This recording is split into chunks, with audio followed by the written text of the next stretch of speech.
আসসালামু আলাইকুম গাইস। তো আমাদের কোয়েল পাখির বাসায় পালন করি, তো এটা মোটামুটি অনেকেই জানেন। তো এখানে আমরা একটু অযত্ন করার কারণে একটা বড় ধরনের সমস্যা হয়ে গেছে। তো সেটা কি সেটা বলবো, কারণ অনেকেই আছে একটু হেলাফেলা করে।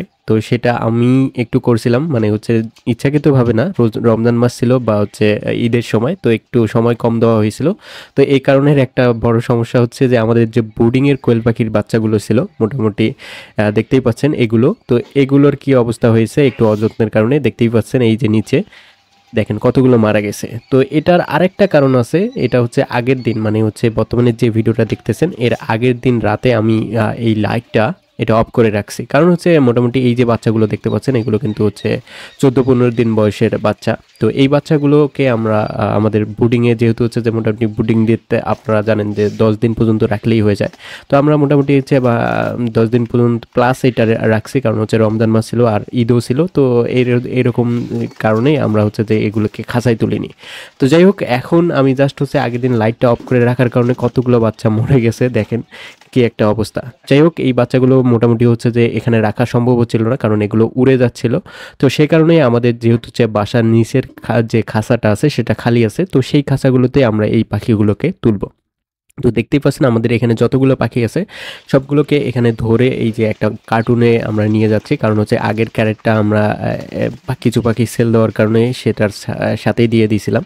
তো যাই হোক, এই যে পাখিগুলোকে আমরা এখন ভিতরে দেবো, আর হচ্ছে এগুলোকে আমরা ভিতরে গিয়ে কিছু ওষুধ দেবো, কারণ হচ্ছে যেহেতু হচ্ছে কিছু পাখি মারা গেছে বা সমস্যা হয়েছে। তো কোন ওষুধগুলো আমরা দিচ্ছি, তো আপনারাও যাদের হচ্ছে বাসায় কোয়েল পাখি আছে এবং হচ্ছে এ ধরনের কোনো সমস্যা যদি দেখে থাকেন সেক্ষেত্রে কিন্তু আপনার চাইলে আপনারা হচ্ছে ব্যবহার করতে পারেন। তো যাই হোক, আমাদের যতগুলো পাখি আছে সবগুলোকে মানে খাঁচার ভিতরে ঢুকিয়ে দিলাম। দেখতেই পাচ্ছেন এখানে কিন্তু আরও কিছু বড় পাখি ছিল, তো সেই পাখিগুলোকে আমরা কি করি সেটা দেখে দেবো। তো তার আগে দেখেন এর মাঝে কিন্তু একটা পাখি বার হয়ে গেছিল, যাই হোক আমরা এটা বাইরে থেকে নিয়ে আসছিলাম। তো এরপর বড় যে পাখিগুলো ছিল, বিশেষ করে এখানে কিন্তু মেল পাখি ছিল। তো এই পাখিগুলোকে আমরা ভিতরে রাখতে চাচ্ছি না, ছোট পাখিকে ঠোকরাইতে পারে, প্লাস হচ্ছে এগুলো রেখে লাভও নাই। তো আমরা এগুলোকে বিক্রি করে দেবো অথবা হচ্ছে খেয়ে ফেলবো। তো এরপর আমরা যে ওষুধগুলো দিব, যে পাখিগুলোকে খাঁচায় তুললাম, তো সেগুলোই দেখতে পাচ্ছেন এখানে আমরা প্রথমত লাইসোবিটটা দিব। এটা কিন্তু হচ্ছে যে রোগ প্রতিরোধ ক্ষমতা বাড়িয়ে দিবে। তো এটা সবাই জানেন, সবার কাছেই পরিচিত। তো এই লাইসোবিটটা আমরা গুলিয়ে নিচ্ছি। এর পাশাপাশি আমরা আরেকটা জিনিস দিব, সেটা হচ্ছে থায়াবিন। তো এটা যেহেতু হচ্ছে এখনও বাচ্চা এগুলো, তো এই বাচ্চা পাখিগুলোকে আমরা এই যে থায়াবিন যেটা আছে সেটাও দিয়ে দেবো। তো এটা কিন্তু হচ্ছে মোটামুটি ভিটামিনের কিছুটা আপনার আপনার যে হাড় আছে হাড়ের বৃদ্ধি বা অন্যান্য কিছু ক্ষেত্রে ভালো কাজ করে। তো যাই হোক, আপনারা চাইলে এটা ইউজ করে দেখতে পারেন। তো এটা আমরা মিক্স করে আমাদের যে পাখিগুলো আছে যেগুলোকে আমরা বুডিং থেকে খাঁচায় তুলেছি, তো সেই পাখিগুলোকে আমরা এগুলো দিয়ে দিলাম। তো দেখতেই পাচ্ছেন এগুলো কিন্তু হচ্ছে মোটামুটি খাচ্ছে।